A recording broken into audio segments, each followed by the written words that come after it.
所在的话是明星科大机械工程系机电整合实验室。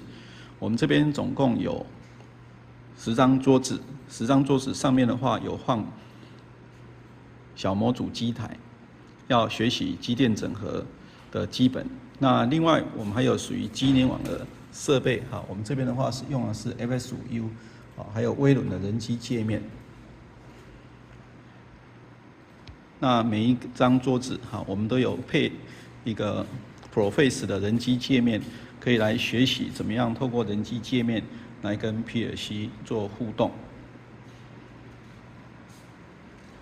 那有关于小模组的部分的话，那这边的话，第一个我们有一些按钮，透过这个按钮的话，我们可以来跟 PLC 做沟通。那另外我们自己还有增加灯号还有这个按钮。那另外我们有继电器可以来控制马达的一个正环转，那这个还有一个气压元件，那气压元件的话我们有3大类，那这个电磁阀有3种，那我们可以透过这个电磁阀来控制夹爪，还有气压缸的伸缩，那另外我们还有这个步进马达，那左边的话我们还有这个 AD 的这个的扩充模组，那右边的话我们有 DA 的扩充模组。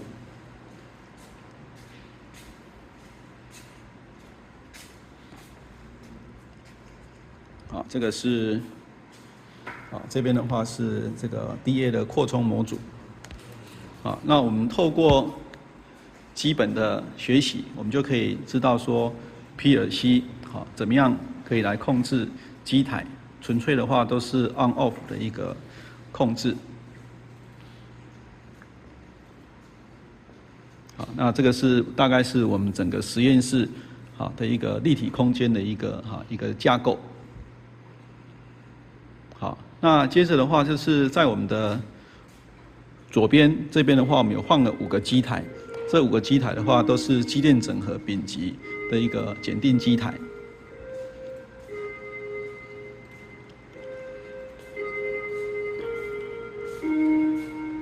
好，那这个检定机台的话，这个第一题的话，就是我们会去判断这个弓箭它的一个高度，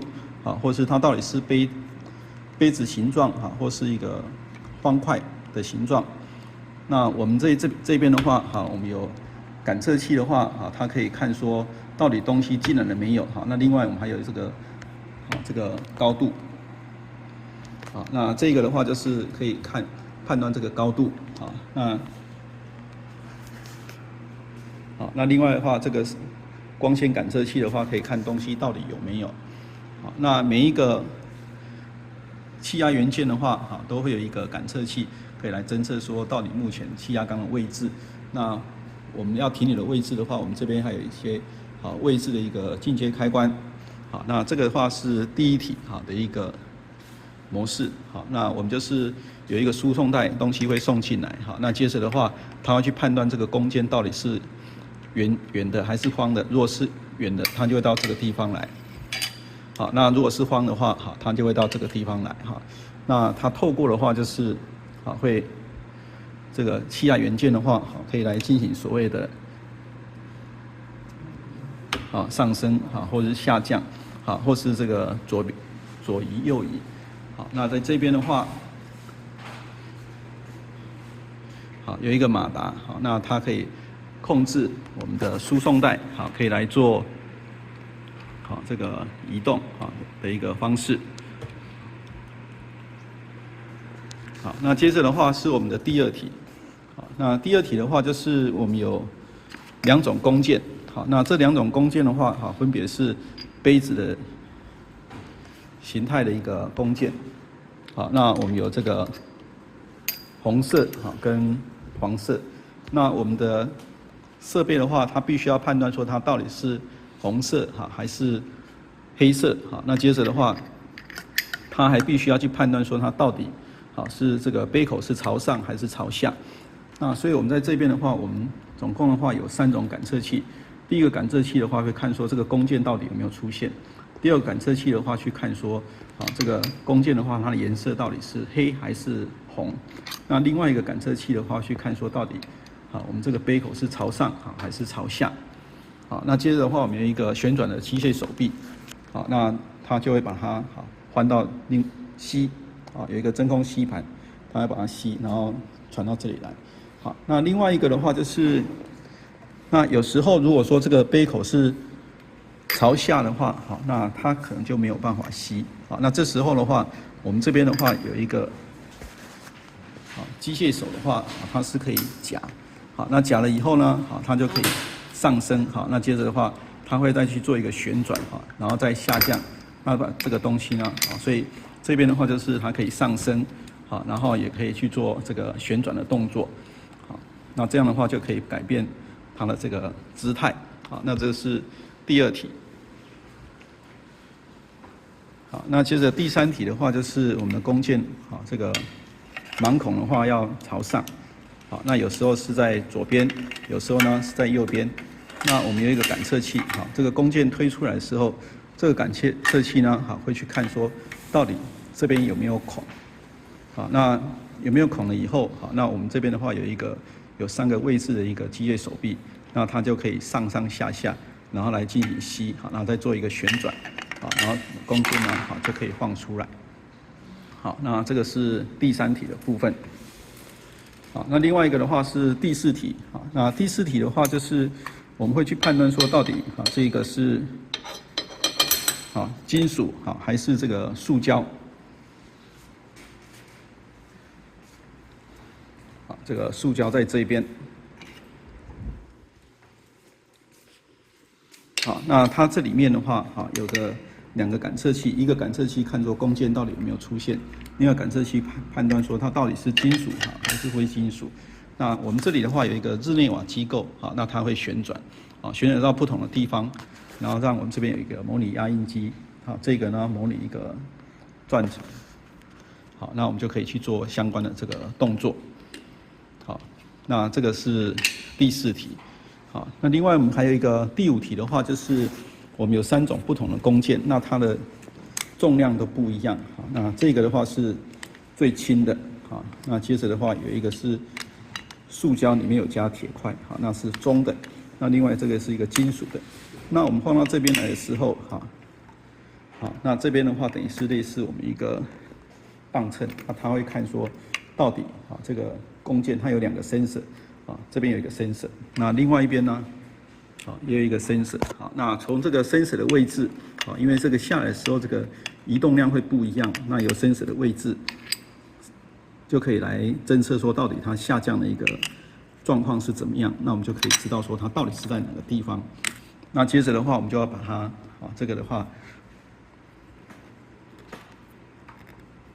这个的话到时候就是它可以夹齿。好，然后呢，可以往前，然后做一个夹齿，那接着呢，再往后，然后放下来，再放开，那接着再往上，那我们这边下面这个台子就可以往左移动，那这个的话是丙级，总共有5台，那接着的话我们来看一下这个乙级的话也有5台。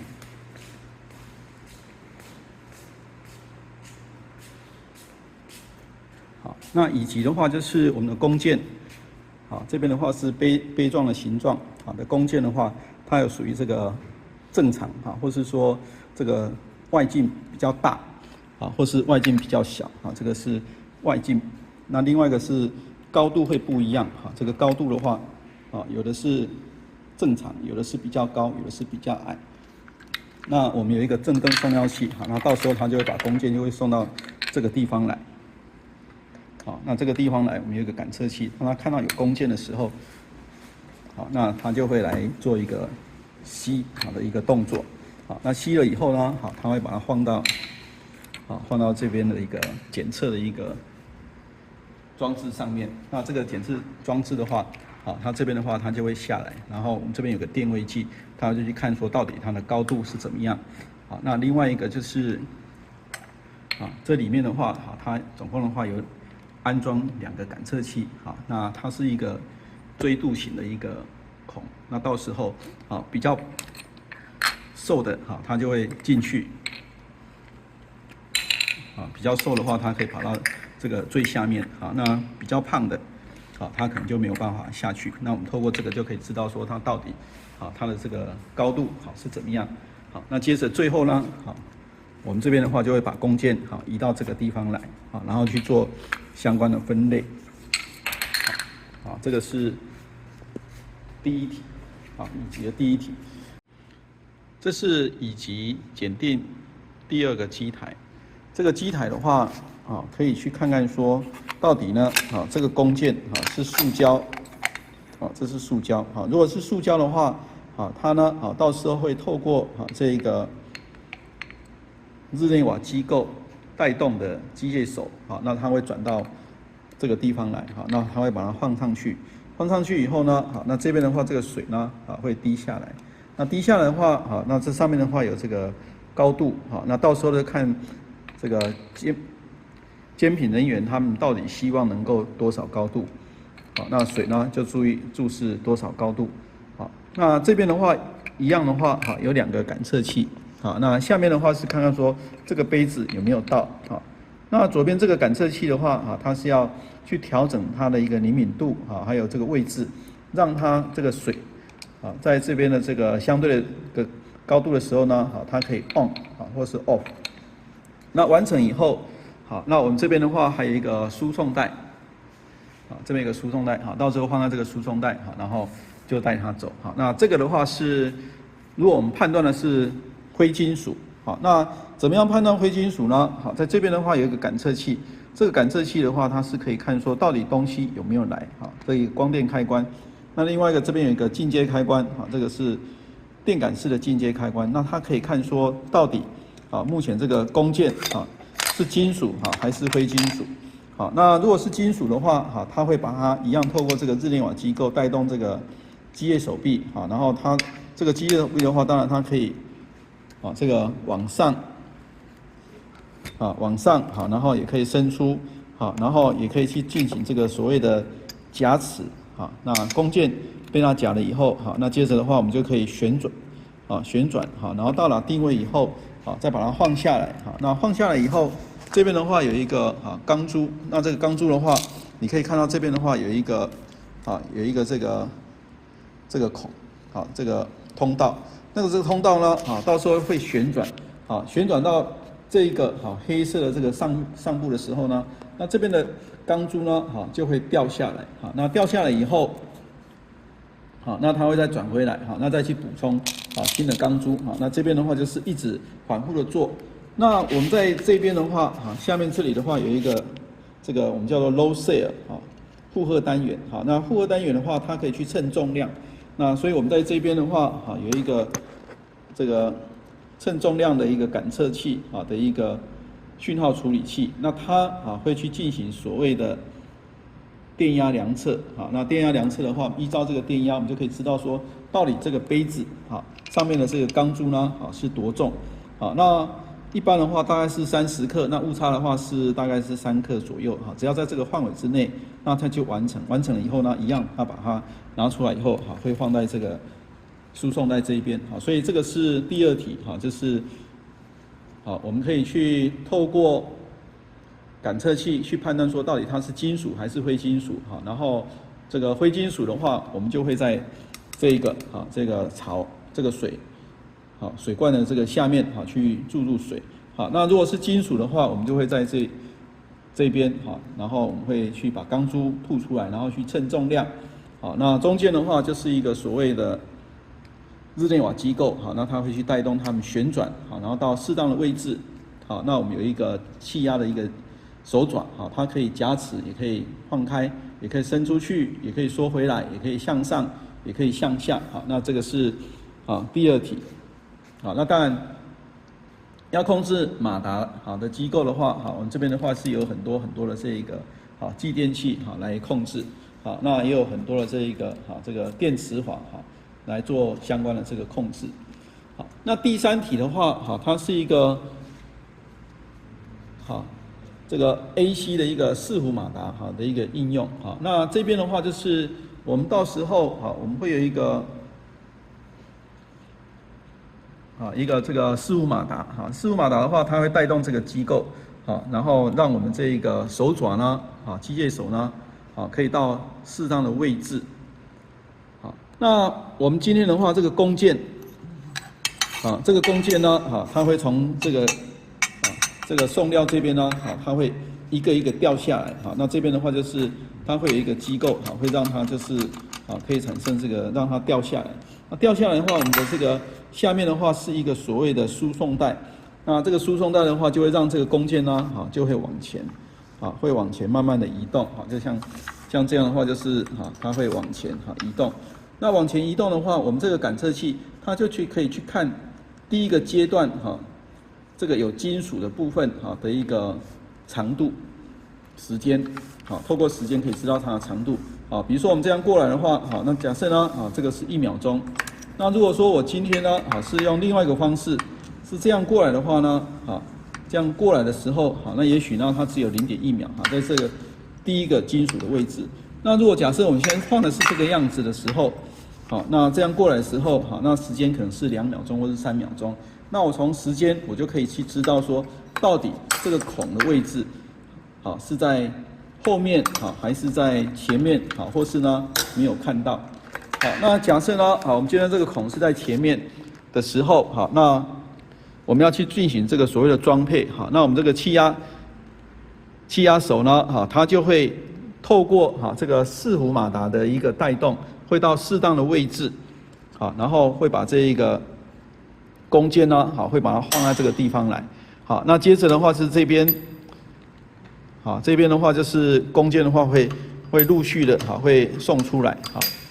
那送出来以后再到这个地方来的时候那它呢就可以它会这边的话它会缓护比如说到这里那接着呢这边的话它会在假设我们这边没有弓箭的话那它会晃掉晃掉那后面这个的话它是同步的，后面这个的话会伸出来所以每一次的话只会送一个那他会把这个东西把它拿起来放到这边。那至于说这个位置我今天的话这个位置的话有3个位置一个是进料的位置一个是装配元件的取得的位置，那另外一个呢是出料的位置。那我们都透过这个4弧马达的带动，我只要给它位置那它呢自动就可以去做相关的那我们在这个PLC 这边的话呢我们有一个机器呢叫做 EPG 那这个 EPG 的话你到时候你可以去做一些相关的设定，那就很容易跟他说我今天要去第1个位置或第2个位置或第3个位置，那它呢就会自动就会过去那这边的话大概是我们这个第3题那第3题的话，它有一个很重要的就是它有一个这个变压器那另外一个的话，它是有一个这个驱动器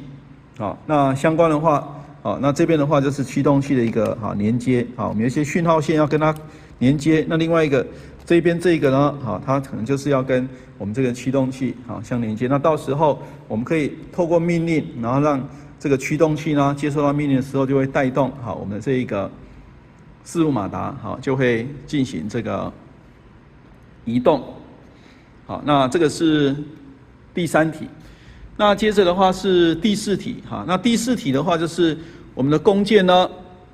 是放在这个里面，然后我们这边的话是有一个类似天车的一个机构。那这个天车机构的话是由步进马达来带动所以我们今天的话我们可以这个比如说左右往左或是呢往右或是呢往前往后。那它要去哪个位置呢那这边的话我们可以看就是说这个是最后呢完成的时候我们会把这个弓箭呢在这边的话我们会把它叠起来，而且你可以注意到这个颜色枪筒的话会叠在一起，而且呢只会叠2个那一开始的时候我们会把所有的弓箭呢都把它放在这个送料座的这个里面那你可以用不同的这个顺序来放没有说一定要红色就要放最前面，或是红色放最前面。好，那我们现在已经把弓箭已经把它放进去。那放进去的话，你可以看到这边的话就有分成 A 位置、B 位置、C 位置还有 D 位置。那到时候弓箭出来的时候，那第一个出来的，我们假设这边呢，我们就是我们现在呢，就模拟说这个弓箭呢，这个第一个弓箭出来了。那出来了以后呢，那我们的这一个机械手爪呢，就会把弓箭呢，透过这个夹爪还有气压缸会把它去做一个让它弓箭可以往上。那接着呢，我们的这个2个步进马达呢，就会开始移动。假设它移动到第一个位置，那它就把它放进去。那这时候第2个弓箭呢，也是一样，它会放到第2个位置，接着第3，接着第4。那我们假设这目前呢，弓箭已经都放完了。假设呢，我们今天假设我们这个放了弓箭大概是像这样一个形式。那它会把这个在哪个位置到底是什么颜色，它会把它记录下来。这个是它会一个所谓的记忆。那如果说今天又另外一个弓箭被送出来了，假设呢这个弓箭是蓝色，这时候它就会开始去做比对。比对的话就是它会跟第1个去做比对。第1个位置的话是绿色，所以不对；第2个位置是红色，不对。那第3个位置呢是蓝色，这时候它就会把这个弓箭呢放在这个第3个位置。那其他位置的话也是一样。所以最后的话就是会有这个同样的颜色会在同样一个格子里面，而且每个格子呢只有放2个不会放3个。那这个是第4台的一个动作的一个情形。那接着的话是第5台第5台的话是一个自动仓储。那弓箭的话我们会放在这个地方。那我们这边的话会有一个机构，它会让这个弓箭呢会上升。上升的话可以让我们这边的这一个机械手臂呢它可以伸出去，可以去做一个夹持，把弓箭把它拿出来。就是这边的话它会去做一个往前的一个动作，往前。接着呢它去做一个夹持。那夹持以后，那看你设定的是哪一个位置，可以设定3个位置。比如说假设是32，它就把它放在32。那接着呢第2个弓箭假设呢是43，它就把它放在43的位置。那接着呢假设呢是13，那它呢会再把它放在这个13的位置。大概是这个样子。所以那这个是所谓的进料。那另外的话我们还有一个所谓的出料。那出料的话一样，我们可以去设定说我到底是要从哪个地方拿弓箭，一样设定3个。假设我第1个是要43，那我们这个机械手臂呢它就会移动到这个43的位置，然后把这个弓箭呢拿出来，然后呢就放到这个地方来，它会把它拿出来，接着呢它会去移动，移动到这个位置以后，那到这边拿到弓箭放出来，大概是这个样子。那我们这边有一个很特殊的，就是有一个变频器。那变频器的话，就是它可以改变马达的频率。改变马达频率的时候，频率的话跟这个转速有关系。那我们到时候在这边，它就会依照我们的频率做移动。那我今天的话，这边的话，我把它分成这个 S 轴跟 Y 轴。那 S 轴跟 Y 轴的话，S 的定位我们就只有用一个感测器这边有一个感测器应该是这边这一个感测器对不起，这边有一个感测器这个感测器呢它在移动的时候那我们这边的话会换个螺丝让它去感测那只要它感测到螺丝，代表什么呢？代表它就是到达一个位置。所以我们这边的话总共有1颗螺丝、2颗螺丝、3颗螺丝、4颗螺丝、5颗螺丝6颗螺丝所以到时候就是我们去调整这个螺丝的位置那它会自动去做计数。那我们还有一个原点的一个感测器那原点感测器的话，就是你可以看到这边的话就是有一个原点的感测器，然后它也一样去感测这边的这个金属所以当它跑到这边的时候，它就把它的这一个计数值呢就归0所以我们现在是在0的位置那假设是在2的位置哈，好，它是用偶数好来表示它这一个位置啊，所以第一个是0，第二个是2，好，那接着呢，好是4，好，那接着呢，好是6，好，那接着呢，好是8，好，那最后一个呢，好是10，好，这个是水平的位置，好，我们就是一个感测器，然后它去感测这个螺丝的位置，啊，那当然的话，我们还需要知道原点哈，因为螺丝的话它只是相对的。好，那垂直的部分的话，好，它只是一般的马达，好，那只是说我们这边的话会有一个所谓的刹车，好，那就让这个往上好，或是往下，好，那我们的马达带动的话，好，这边有一个齿轮组，好，那带动一个，好，你可以看到这个里面的话是有一个皮带，哈，皮带轮，哈，皮带轮的话，哈，转动的时候，好，那我们的机构，好，就可以往上或是往下。好，那这个马达上面的话会有一个旋转编码器，那我们到时候利用旋转编码器就可以来知道说，我到底目前的高度好是多少？好，那我们到时候我们可以设定不同的高度，那到时候我们这个好要去，比如说21的高度的位置，好，或是33的高度位置，好，或是42的高度位置，好，我们就是可以用旋转编码器上面的数字，好，就可以知道，好，所以这个呢，好，这是我们这间实验室大概。好，我们有的设备，好，就是，好，我们就是会有这个，总共的话，啊，就是会有5台，好，5台这个乙级的设备，好，那还有呢，好，我们还有5台，好，这个丙级的这个，好，设备，好，所以这个大概是我们的实验室，好，然后我们还有一个单向投影机，好，那我们这边，好，空调的话也还蛮不错的，好，那我们这个丙级的机台，好，我们还是。稍微看一下啊，那这边的话是我们的一个啊储藏柜啊的位置哈，那这边的话是我们的话有一个门禁系统，好，那你到时候的话你这一开好，那它就可以很容易就可以打开，好，那这边的话你关起来的话啊就没有办法，好，那我们这边的实验室哈它是好透过这一个好节电系统啊，那我们这边的话是可以做这个即测极品极发症的丙级。好，那乙级的话，好，我们也是合格的这个机台。好，那丙级的第一台，好，第一台的这个名字我们大概看一下。啊，丙级的第一台的话叫做形状判别与传送，啊，就是我们去判别，啊，到底它是属于啊哪一种，啊，就分成2大类，啊，圆形料跟方形料，啊，好，那这个的话是大概啊我们的一个主力图，啊，大家可以看一下，好，它。一开始的时候，好，它会有一个所谓的输送带，弓箭送出来以后，好，那我们这个弓箭这个机械手呢就会去做夹持，好，然后呢会把它送到好适当的地方，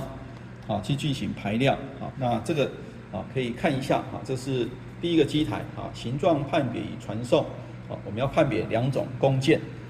那接着的话是第二台，第二台的话就是颜色判别，哈，我们有黑色的，啊，还有这个。好，红色的。那另外的话，我们还要去知道说它到底它是朝上还是朝下啊？所以它叫做颜色判别，红的还黑的。那姿态的话是说我的杯子到底是朝上还是朝下。好，那我们会有一个进料座啊，这个是我们的进料座啊。弓箭放在上面的话啊，我们就可以判断说它到底是有没有弓箭。好，那另外一个是可以判断说它到底是什么颜色。另外一个我们会判断它的姿态到底它朝上还是朝下。好，那如果它是朝下的话，好，那我们这边的话会有一个这个导螺杆滑台跟这个夹爪的一个机构，好，它会去把弓箭做一个夹持，然后呢往上，然后做个翻转，好，然后再把它换回去。原来呢，好，它是朝下的话就变成朝上。那完成了以后的话，我们会有一个所谓的回转杆，啊，它会转过来，然后去吸啊这边的这一个弓箭，然后再转过来，啊，它就把它放在出料座的地方啊，所以这个是我们这个第2题哈。那这边我们可以再看一下第2题的一个啊，这是啊，这个是我们的进料座。好，那我们到时候的话，好，它会转过来，好吸，好吸弓箭，好，然后呢再到哪里呢？好，到出料座好的地方，好，这是第2台。那第3台的话，它是一个所谓的姿势判别，好，我们的姿势判别的话就是，好，我们呢，好要知道说这个。啊，这是这边的话有这个金属或者铝，它都可以。他希望知道什么呢？知道说我到底这个孔位到底是在左边还是右边。好，那所以好，我们这边的话好会有一个送料，好，那送料送出来以后呢，我们有一个感测器，这个感测器呢可以帮助我们可以知道说到底好这个孔位到底是在左边还是右边。好，那根据孔位左边右边的话，好，我们这边的话会有一个模组，它会来吸我们的弓箭，好，那吸我们的弓箭的话，在左边跟右边的话，好，那它的这个位置呢，好就会不一样，好，那这个是叫做姿态判别与幻象器的一个感测器，好，那这边的话，我们就大概可以看一下，好，就是我们这边的话有一个好弓箭，它会透过好这个气压，好气压的方式，好会把弓箭推出来，好，那推出来的时候，好在这边，好有一个感测器，它就可以帮助我们，好可以去做侦测，好到底这个孔是在左边还是右边。那如果孔是在左边的话，好，那我们到时候我们旋转的时候，如果是这个样子的话，右边比较长，左边比较短，那它可能左边就吸不到，好，那我们就可能就是要变成是啊这个样子啊的一个方式啊来进行这个吸啊的一个动作，好往下。好，那这个是第3台好的一个设备。那我们接着的话，我们再来看一下这个第4台。好，那第4台的话，就是它会去判断材质，所以它叫做材质分拣与加工站。好，我们有属于金属跟非金属。好，那我们放在这个地方，好，它有一个弓箭，看说弓箭到底有没有出现，另外会判说到底它是金属还是非金属。那它这是一个日内瓦机构带动，啊，它会去做旋转。好，那旋转到不同的位置，好，那我们可能会去做一个盖印的动作，好，或是做一个钻孔的动作，好，所以这边好这一个好就是盖印的机器，那这边呢好这是钻孔的机器，好，那大概好是这样一个情形，好，这个是第4台。那第5台的话是要去称重量，啊，这个有3种不同的弓箭，它的重量都不一样，所以这个叫做重量判别与整列。好，那我们这边的话有一个重量判别，好，那两边的话都有两边都有一个感测器。那我们今天这个弓箭呢，好下来的时候呢，因为这个重量不一样，有弹簧，所以呢它的位置高度就不一样。那我们这个左右两边的感测器呢，可以感测到了这个物体呢，也会不一样，所以透过这个2个感测器，它感测到了这一个情形，我们就可以判断说它到底是属于方形还是圆形，还是这边这个有加工，那主要的话是重量也不是形状，这个最重的它整个都会下来，那最轻的那它可能根本就不会下来，那还有就是比较没那么重的，那我们到时候就是会去调整这个感测器，让它到时候出现的话就是会有3种状态，那这个是丙级的机台，好，所以我们这边这个实验室，好，那这边的话，其实每一个机台我们大概都有10个，好，那我们这边的话是丙级的机台，我们还有另外5台，好，我们放在这一边，好，那同样的话，好，这个乙级的机台也是一样，它总共的话也是5台，好，这个是第5台，好，然后这个是第4台，好，那这边的话是第3台，好，那每一台的话都有一个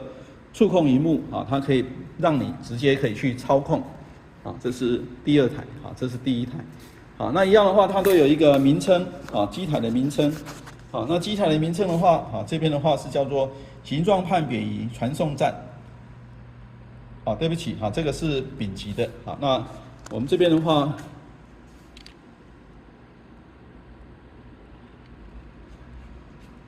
我们这边的话，我们大概可以看一下，那这边这个机台的话，我们就自己给它一个名称好了，这个机台的话，等于是，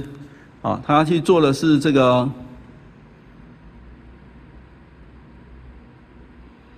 圆形料的一个尺寸的一个判断，那圆形料的话，就是我们要去判断说它到底它的高度，还有这个外径是怎么样，所以这个的话等于是一个尺寸的一个判别。这个机台是尺寸的判别，那第2个机台的话是一个材质的一个判别，我们刚刚的话也有讲过，我们可以去判断说，这个材质的判别跟充填，有时候是充填水，有时候是充填这个钢珠，那第3题的话是一个好这个姿态判别跟组装。好，这个姿态判别呢，就是说我今天这个弓箭的话，好，它可能这个孔是在前面，好，或是这个孔呢是在后面，或是根本没有看到。好，那如果孔在前面的话，好，我们就去做装配。好，所以它这个是一个姿态判别哈跟装配。好，这是第3个。好，那第4个的话是一个自动仓储的一个堆叠。好，自动仓储的堆叠。好，我们刚刚有讲过说，这个弓箭一个一个进来，好，那它就会去做一个放置，好，还有堆叠。好，第1层的时候，它会依照顺序1、2、3、4，啊，比如说 A、B、C、D。那第2层的时候呢，它会根据它的记忆，把同样的颜色哈放在同一个位置。好，那我们刚刚没有讲到，哈，这个使用的是这个步进马达啊的一个控制。啊，我就给它要走几步，它就会到不同的位置。啊，比如说我们这个1圈是200个脉波，那我们这边的话是个有个导螺杆，导螺杆的话1圈，好，它可能前进是5 mm。好，那我们今天的话1步，好，就是前进的话就是5 mm 除以200，那我们到时候就去算算看到底它的距离是多少，好，我们就可以去定它的这个位置坐标。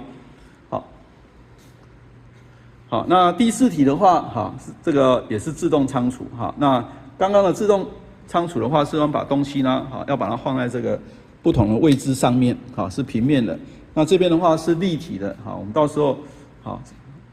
这个立体的，好，那我们这边用的是变频器。好，那我们这边还有很多的箱子，好，那甚至我们也有自己做，好，这个所谓的控制器，好，这个是这个红格的一个简单的一个控制装置。好，我们呢，这边的话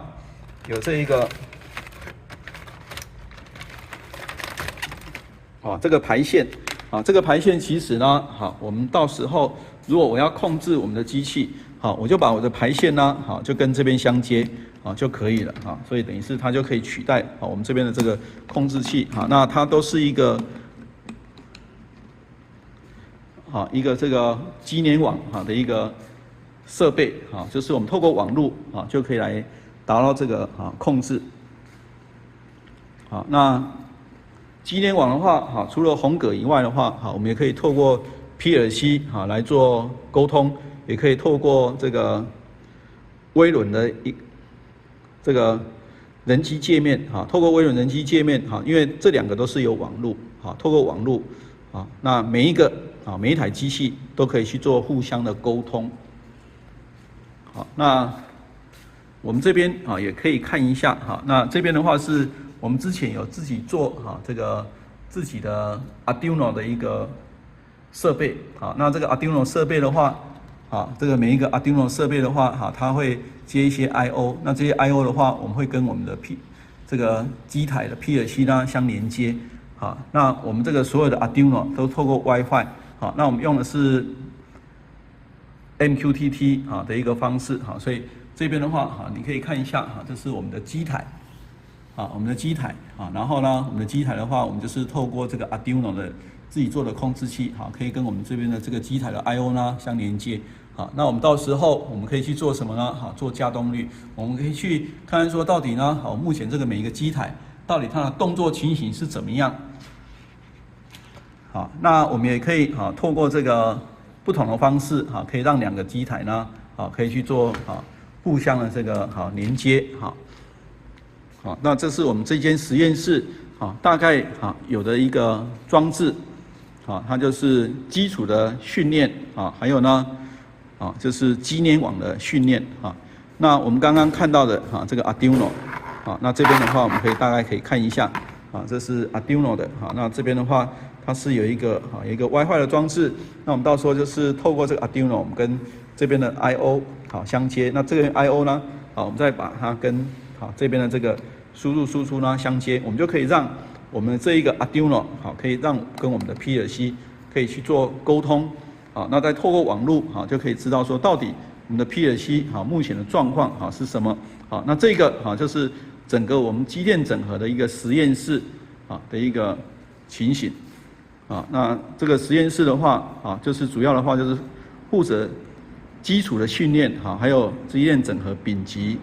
的检定的技术还有机电整合以及检定的技术。好，那这边的话是有很多的设备。好，那丙级的设备有10台，乙级的设备也有10台。好，然后小模组的设备也有10台。好，然后刚刚讲说这个机联网的设备也有10台。好，所以这个是一个多功能的。好，那另外的话就是我们也有在发展这个 AOI。好，所以我们这个每一个我们都有一个摄影机。好，希望能够透过这个摄影机，我们可以来截取一些影像，然后到时候呢，透过这个影像的一个资讯，我们要来跟我们的 PLC 做沟通。好，所以我们这边的话是一个相当多功能的一个实验室。好，那这个黄色的部分这边有一个黄色的管子。这个黄色的管子我们可以看一下。它呢其实它就是我们的一个气压。气压的话我们在我们这里面的空间的话，我们又有一个这个储存气压的一个很大的一个储存的一个缸体。那它呢会把气压呢透过这个黄色的这个管子呢送出来。这边的话会送出来。那送出来以后呢，那我们就会接到每一个这个桌子。那因为我们都是走空中的一个布线。所以呢，我们的这个地板呢就都是平的。那到时候你要有气压，你就在这边接就可以。这是每一个实验室的桌子上面的话，比如说我们这边我们需要这个气压。那气压的话有一个黄色的管子就会拉出来。然后呢我们跟这个就做结合。那同样的话如果说我们这边这个也要气压的话，那我们这边的话也有一个这个管子可以接。所以这个你可以看一下我们的实验室在气压的训练的话其实也是蛮周全的。那这个每个桌子大概都是一样的一个的情形。这是这边的话我们就是可以跟我们这个相连接，小模组相连接。那这边的话是乙级的机台。我们可以相连接。好，那这边的话是有一个这个开关。这个开关的话来决定说，到底呢我的气要不要让它进来。那这个是我们整个实验室的一个说明。那我们这边的话是有一个白板。那这个白板还蛮不错的。我们可以这个可以拉来拉去，我们可以去这样的话我们的资讯呢可以在上面写的呢就会比较多。那这个是我们针对我们的机电整合实验室做了一个简单的介绍。那同学透过这样一个学习的话他可以学到基础的他可以学到进阶的那甚至呢他还可以学到这个目前最流行的这个机联网。那甚至的话可以进入到这个所谓的工业4.0。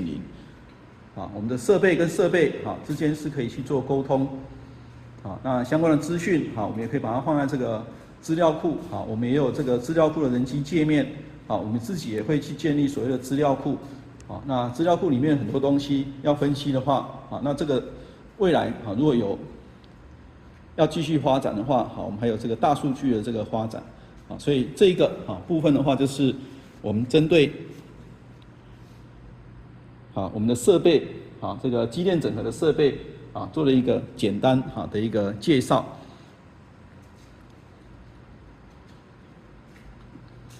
那我们看到了现在就是我们的教室的一个情形。我们的教室可以容纳大概是50-60人，应该是没有问题。相当设备相当的不错。有不同的这个机台，然后可以来帮助学生学习，从基础的到进阶的。进阶就是比如说丙级、乙级。那更进阶的话就是机联网。那我们软体的话，我们也有一个所谓的 KingSCADA。这个 KingSCADA 的话就是可以让我们可以透过这个 SCADA 的软体然后就可以来跟我们的 PLC 用电脑跟 PLC 来沟通。所以我们这边的话工具相当的充裕。那我们是明星科技大学工程学院里面的这个机械系那我们可以看一下这边的话就是我们的工程学院的 logo 那我们呢是机械系那我们工程学院的话有土玩系、资工系还有风电学程。那这个是我们针对机电整合实验室所做的介绍。那大概是这样一个介绍的情形。好，谢谢。